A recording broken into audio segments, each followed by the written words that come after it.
Я тоже такой бывает, да. Вступление такое, опа. А потом такой, не знаю, может уже как-то.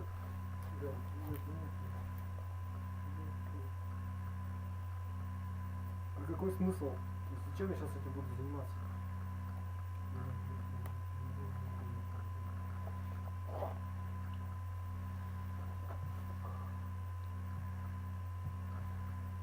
Рассеивать внимание, ну не совсем так, но...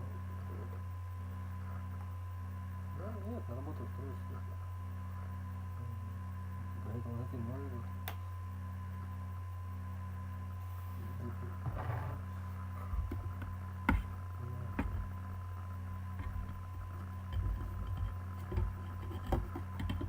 Нет, не поможет. Смысл, я всю жизнь делаю эти уборки.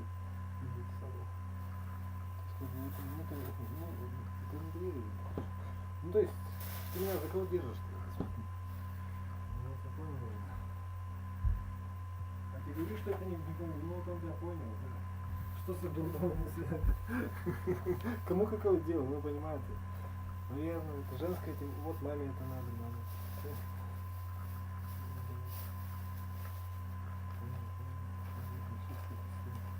А, забери свои книги.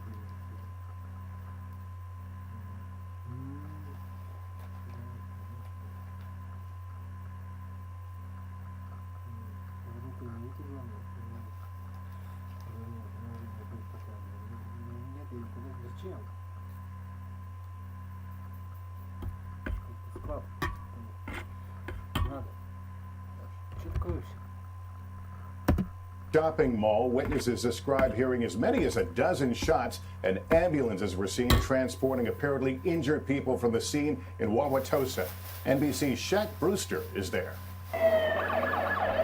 Shoppers scrambling after rounds of shots were fired inside a suburban Milwaukee mall. It was more than 10 shots, it was more than 10 shots, for sure. Dozens of police officers and SWAT teams swarming the mall after reports of an active shooter, terrifying shoppers and store employees, some sheltering in place, some running for the exits. Everybody started screaming, and like I saw a lot of people running. I just ran as fast as I could out the door. First responders carrying numerous victims to safety on stretchers.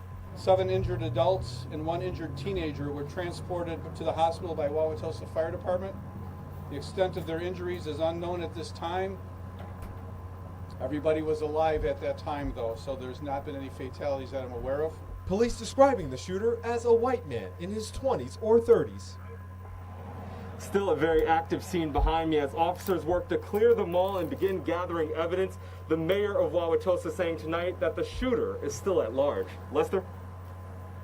All right, Jack Brewster tonight for us. Thank you. Drug giant Pfizer requested emergency authorization today for its COVID vaccine, which it claims is 95% effective. Tom Costello has late details. It's shaping up to be the fastest vaccine development in U.S. history. After 44,000 volunteers rolled up their sleeves, Pfizer today became the first drug company to seek emergency FDA authorization for a COVID-19 vaccine. We will continue the work already underway to make sure we can begin shipping the vaccine immediately after authorization or approval.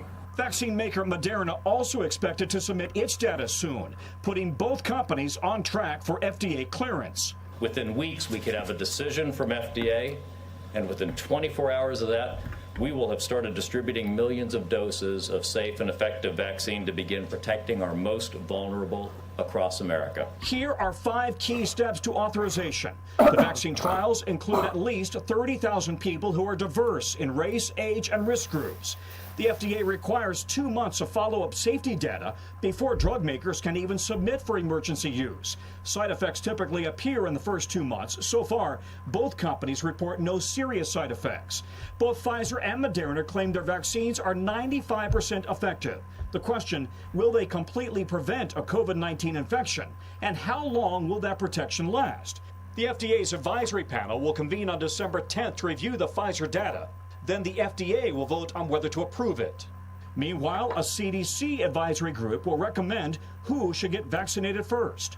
Highly efficacious and effective vaccines have crushed epidemics like smallpox and polio and measles.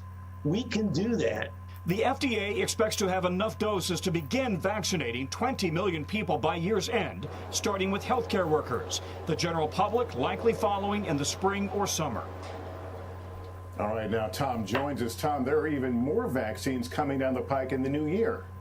Yeah, AstraZeneca and Johnson & Johnson both expect to have their vaccine candidates ready in the first quarter. The military is already planning the distribution for all of this. Within 24 hours of approval, it plans to start shipping the vaccine to all 50 states. It's a big logistical challenge. Yeah, and Tom, a vaccine can't come fast enough as more than Hi, I'm Dr. Amy Killen. I have my own medical practice, and I've been using Doodly now for a few weeks to create these really fun videos to share. 1,000 Americans died from COVID in a single day for the first time since May, and the number hospitalized set a record at more than 80,000. Miguel Almaguer on new restrictions and also resistance. After another record-breaking day of new COVID infections, our nation is on pace to add up to 46,000 deaths by mid-December. With every state reeling, today a growing number are implementing new restrictions. In Pennsylvania, out-of-state visitors must get a COVID test. Maryland capping capacity at churches and businesses. Colorado adding new restrictions and earlier closures. Stop socializing outside of your household. Wear a mask when you're around others. Here in California, a limited stay-at-home order goes into effect tomorrow. In Los Angeles County, there's more daily infections than in many states. But despite the national numbers and plea for help from frontline workers, some still refuse to implement change. You will see this if you visit the hospitals and see firsthand how your current strategy is not working. This weekend, Oklahoma's governor plans to attend a college football game, then flout CDC recommendations and spend Thanksgiving with his elderly parents. I think Oklahomans should be with their loved ones over Thanksgiving.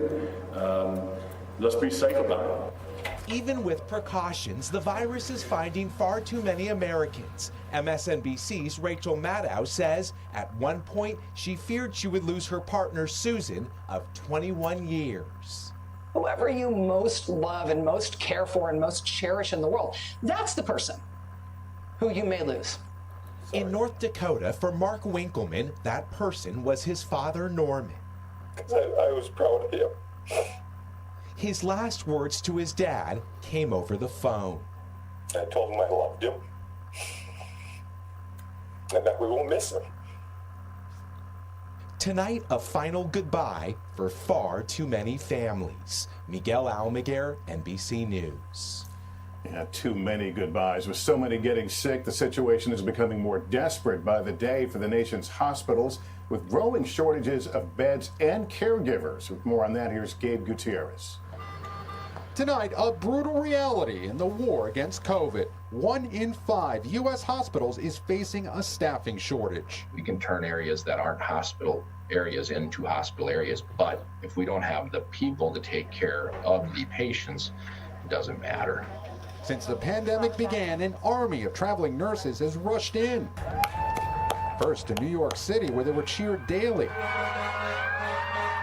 Then to other hotspots. When I was in New York, people seemed a lot more supportive of healthcare workers. Right now, traveling nurse Lauren Wildeboer is in South Texas in a COVID unit. A lot of people say that COVID is a hoax, that masks don't work, that masks are politicized. It's frustrating trying to correct people. Throughout the country, there are 40 to 50,000 traveling nurses taking on assignments. But now, during the pandemic, they're in demand like never before. According to Trusted Health, a nursing job posting site, the nurses' fees are now twice as much as pre-COVID levels. Right now, there are thousands of open jobs. The supply of nurses is being tapped out. They're on assignment doing the heroic work that they've been doing for the now 9 months. The front lines are seeing death daily. With North Dakota allowing infected but asymptomatic workers to treat COVID patients, 60 Air Force nurses are now headed to that state as backup. We're tired, we're physically and emotionally exhausted, we're pretty much at our breaking point. For this latest wave, the most dire shortage nationwide is not always beds, ventilators, or protective gear. It's people. Gabe Gutierrez, NBC News, Des Moines, Iowa. A big defeat for President Trump tonight as he tries to overturn Joe Biden's victory. Georgia certifying that Biden did in fact win that state. Meanwhile, the president's meeting with Michigan lawmakers is making headlines tonight. NBC's Peter Alexander has more. With his legal challenges repeatedly failing and key states starting to certify Joe Biden's win, President Trump tonight again falsely claiming victory during a briefing on drug prices. Big Pharma ran millions of dollars of negative advertisements against me during the campaign, which I won, by the way, but, we'll find that out. Those his first public comments in a week, coming as Georgia tonight certified that President-elect Biden narrowly won the state, reaffirmed by a hand recount. As Secretary of State, I believe that the numbers that we have presented today are correct. As part of his unprecedented effort to bypass the vote count, President Trump tonight's eyeing Michigan, where Biden leads by more than 150,000 votes. The president summoning Republican state leaders to the White House, confronted by protesters when they arrived in D.C. The lawmakers in a statement tonight did not say whether the president pressured them to overturn the results based on unproven claims of fraud and voting irregularities, but said they would uphold Michigan law, requiring the state's electoral votes go to the winner of the popular vote. This tonight from Biden's legal advisor. Of course, it's an abuse of office. It's an open attempt to intimidate election officials. It's absolutely appalling. The White House says it will not discuss a transition until the president's legal challenges to the election are resolved. 234 pages of affidavits publicly available in one county alone. These are real claims. These individuals deserve to be heard. But as of tonight, 24 of the 35 legal challenges by the president and local Republicans have already been denied, dismissed, settled, or withdrawn, according to an NBC News count. Republican Mitt Romney, a frequent Trump critic, accusing the president of trying to subvert the will of the people. But most Republicans have not pushed President Trump to concede, even as President-elect Biden, turning 78 today, met with Democratic leaders Nancy Pelosi and Chuck Schumer. In my Oval Office, you're mi casa, you casa. And tonight, a person close to President Trump tells NBC News the president knows he lost but wants to make the Democrats' transition into the White House as difficult as he claims they made his. Lester?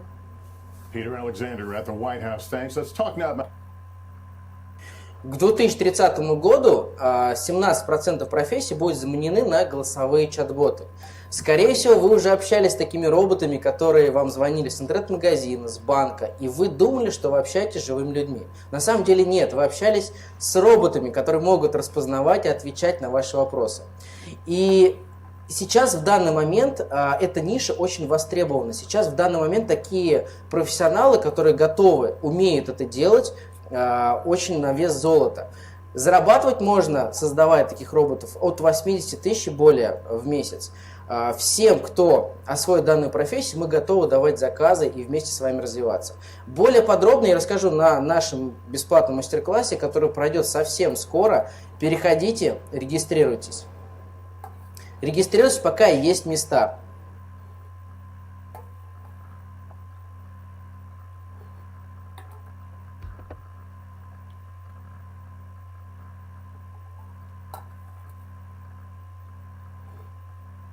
About the challenge for families as the pandemic worsens, the long lines to get a coronavirus test. There's a surge in demand before Thanksgiving. Ann Thompson reports on how quickly you'll get results. Welcome to the holiday rush 2020 style. Everybody seems to be getting tested. Anxious Americans lined up in Los Angeles, Illinois, and Philadelphia for COVID tests before Thanksgiving. In mid-Michigan, the wait up to 5 hours at Sparrow Health System's drive-through site. If someone wants to get a test in order to go home for Thanksgiving, when do they need to have that test done by? They need to have that test swab by Sunday, Monday at the latest. In Michigan, the number of daily tests is up 100% since October 1st. Sparrow now prioritizes results. The average wait time for an asymptomatic test this week is probably in the range of 3 to 4 days. And the average wait time for an ICU patient is 4 hours. If you want to get tested before Thanksgiving, remember the PCR test is the most accurate, but results take longer, at least 24 hours. Rapid tests offer results in 15 minutes, but they're not as accurate and can produce false negatives. But even with a negative test, the nation's COVID testing czar told Andrea Mitchell it is not a free pass. But that negative test today does not mean you're going to be negative tomorrow or the next day, and certainly not by Thanksgiving. It is only a snapshot of that moment in a dangerous and deadly time. Ann Thompson, NBC News. A major victory for a New Jersey federal judge whose son was murdered outside her home. Esther Salas's family was ambushed in July. Her 20-year-old son Daniel was killed and her husband was injured. Today, Salas was there as New Jersey's governor signed Daniel's law, which protects the personal information of judges.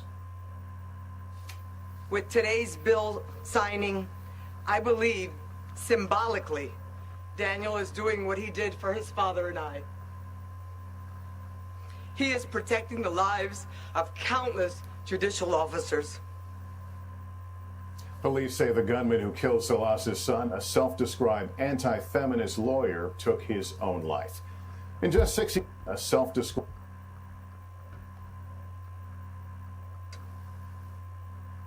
Police say the gunman who killed Salas's son, a self-described anti-feminist lawyer, took his own life. In just 60 seconds, despite the warnings, millions are still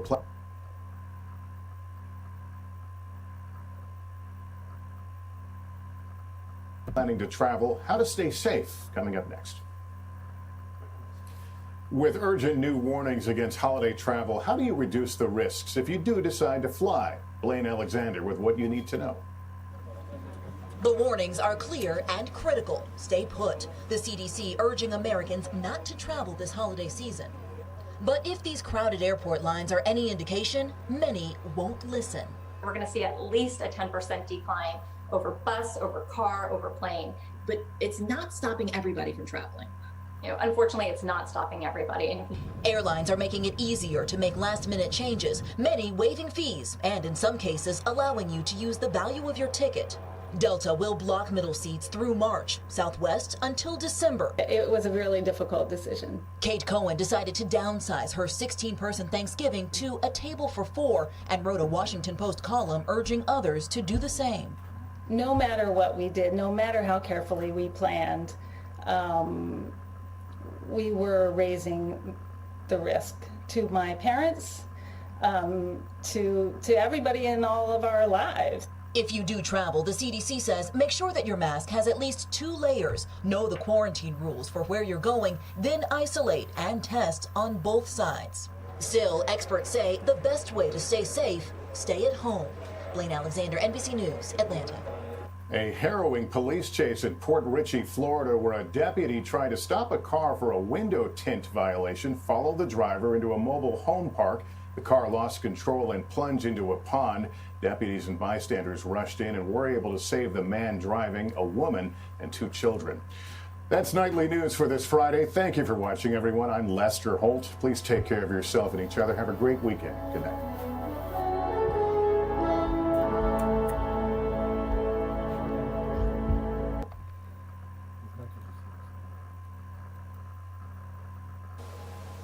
Hello, Corey from the Box Scholar channel here. Thank you for joining me today. I want to thank all my viewers and subscribers for watching my videos and supporting.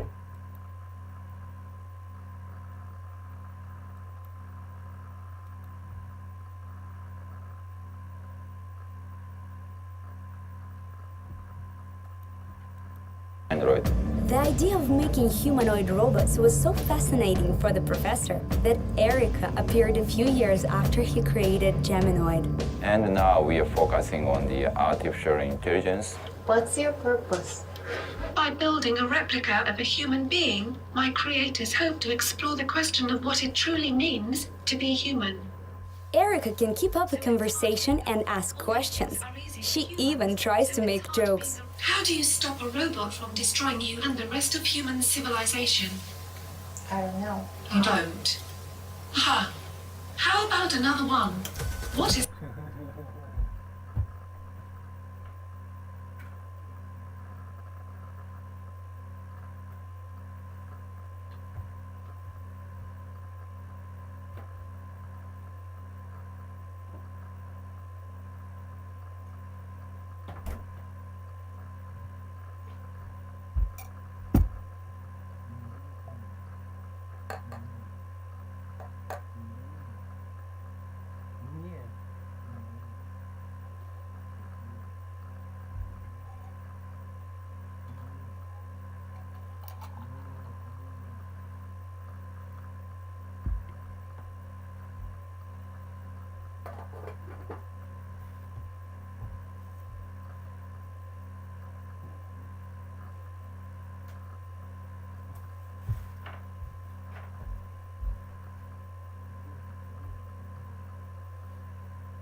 a robot's favorite kind of music? Heavy metal. Huh. Geminoid now successfully replaces the professors at work and gives lectures. Erica has already signed a contract with a Japanese TV company to work as a TV host. Haha. So the next question is from Eileen. Wait a minute, are you telling me that a robot became a TV host? Yeah, and what's wrong with that? Our program has ended. I'm running out of power. Very funny. By the way, we're not the only ones who could lose their jobs. Oh, come on. How many other jobs could robots possibly take over? Believe me, doctors, engineers, technicians, even astronauts are all endangered. And in Britain, they even want to implement governmental robotization. I wonder how that's gonna work. Your request has been accepted. Your request has been denied. Good day. Well, it might improve politics. I actually know a robot who's made quite the career for himself. He started off selling flowers and now works as a tour guide at the Moscow Museum. Not to mention, he's quite a dancer. It wasn't choreographers who worked on this performance, but scientists. This extraordinary dance troupe won't last long. Soon, these robots from the Siberian city of Perm will spread all over the world to practice their profession. It got a position as a promoter at a shopping mall in the United Arab Emirates' biggest city. Рейс Перм-Дубай. Посадка через 40 минут.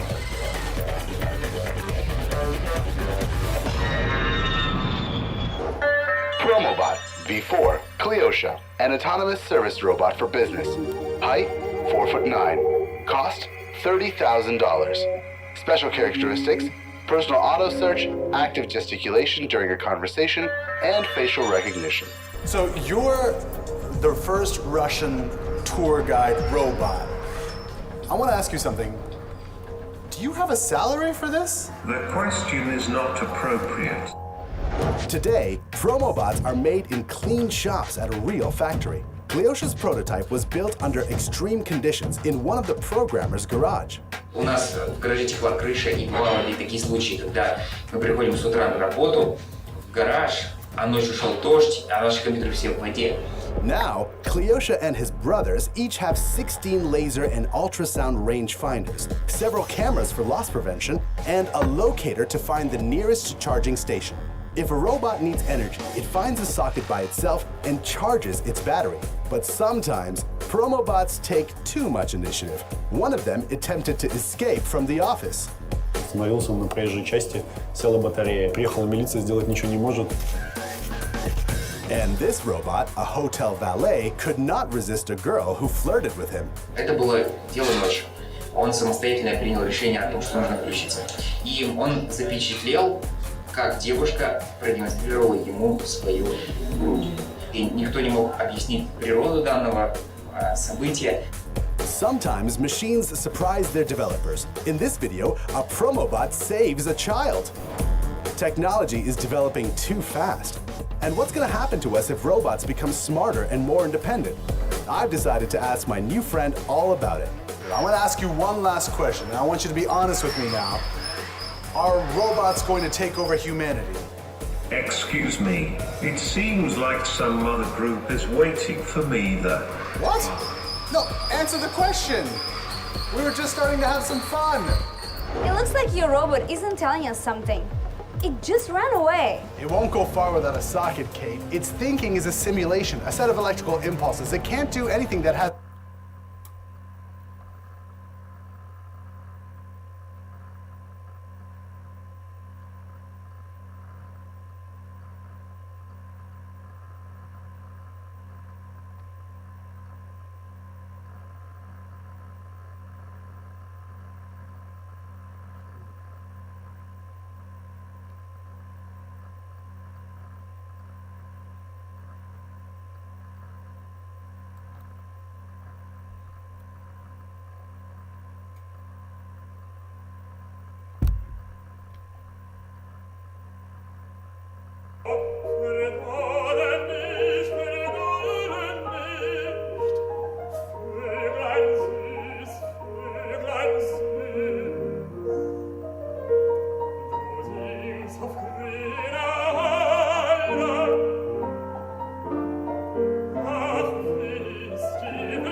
Почему так? Ты так читал Ging heute Morgen übers Feld, danach auf den Gräsern hing, sprach zu mir der lustige Fink, weil du Geld. Guten Morgen, mein Geld, du wirst nicht eine schöne Welt, schöne Welt. Fink, Fink, schönes Fink, wie wir doch die Welt gefällt.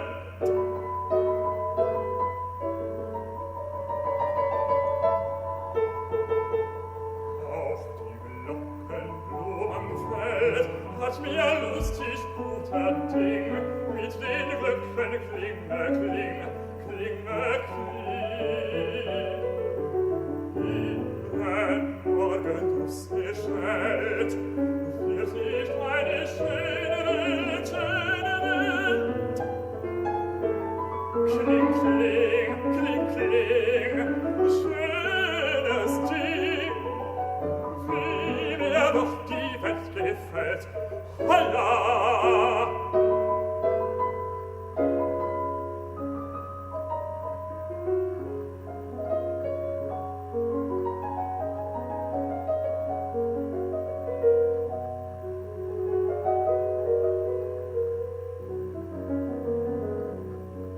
Da fing im Sonnenschein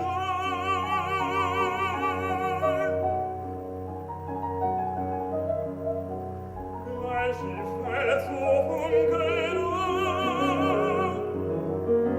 alles, alles Ton und Farbe gewann im Sonnenschein, Blume und Vogel groß und klein.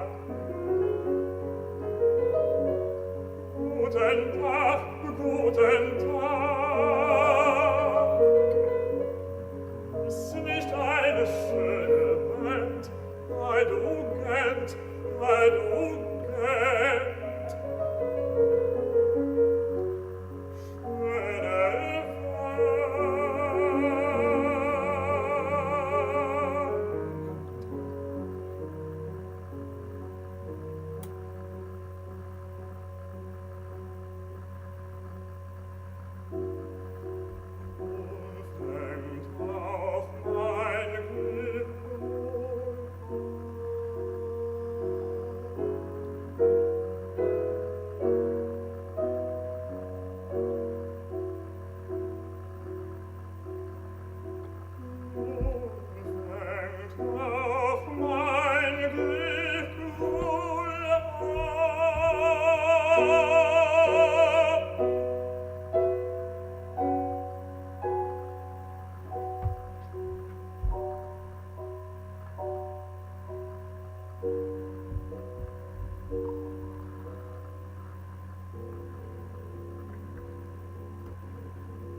So if you've been around me much, you know that I'm very interested in how the Pareto principle or the 80-20 rule applies to the piano. The 80-20 rule just being the idea that in any given system, about 80% of the output comes from about 20% of the input. So in practical terms, that means like 20% of your friends make up 80% of your social interactions, or that maybe 20% of your bills make up 80% of your expenditures. In business, we say that 20% of your marketing efforts creates 80% of your new customers. And it's not a perfect rule, obviously, but it's a good framework for thinking about systems and problems that you're trying to solve. So as a piano teacher, what I'm interested in is how can I get students to 80% mastery with 20% of the effort?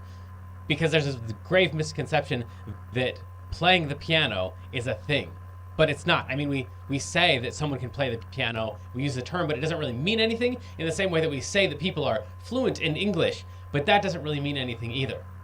We all have our own little segments of the language that we know and use. And it's probably true that about 80% of the words that we use come from about 20% of our vocabulary. So that means that when we talk about being fluent in English, what we really mean is that you share the same tiny little set of words that we all know and use. And then the other 80% of words that you know really are not shared with other groups. For example, I don't really know many pop culture references except what my students bring in their lessons. But you know, for me, like I know what a saxophone ligature is, or a piano whippin', or a guitar bridge, and these are probably terms that people who are more fluent in the language, like doctors or lawyers, probably don't even know what those are. And everybody is this way, and that's the important part, is that if you're wanting to learn a new language, you should really focus on this small set of words that are going to make you the most fluent the quickest. Unfortunately, most piano methods are not set up this way. They're set up to make you a well-rounded musician, which just means you're going to be learning a lot of things that you're probably never going to use, and you're going to be learning them slowly. So when I get a new student, unless they're specifically asking for a traditional piano method, because that makes a lot of people feel really safe, and that they know that they're not going to be missing out on anything, although I think they're missing out on a lot of fun really early on. Unless they're specifically asking for that, then I usually am spending a lot of time up front trying to find out what they're envisioning themselves doing. What does it look like to you when you are 10 years down the road and you are a good musician? What is it that you're doing? Where are you doing it? Specifically, are you playing Christmas carols with your family at the Christmas party? Or are you playing by yourself in your room? Are you reading classical music? Are you playing classical songs? Or are you just jamming out to your favorite rock tunes and playing along with the radio? Or do you want to be able to, when you hear something on the radio, kind of know what it is so you can go to a piano and play it immediately? And of course, the answer for everyone is, yeah, those all sound great. I need to know what is it specifically that, so I try to leave it somewhat open-ended, but have students give me the vision of what they're looking for. And I've come up with a handful of, here are the skills, here are the things that we could study. We're probably not going to study all of them, but you can study 1 or 2 or 5 of them at a time and get you more quickly to the goals that turn you into the musician you imagine yourself being. And it's a given for me as the teacher that this path will change as we go. So we'll head down the path of reading sheet music, and you'll get distracted by, oh yeah, but I really wish that I could do this chord thing over here, and we'll change and do that. But at least being aware that we're not going to cover music as if music is one thing, but that we're going to.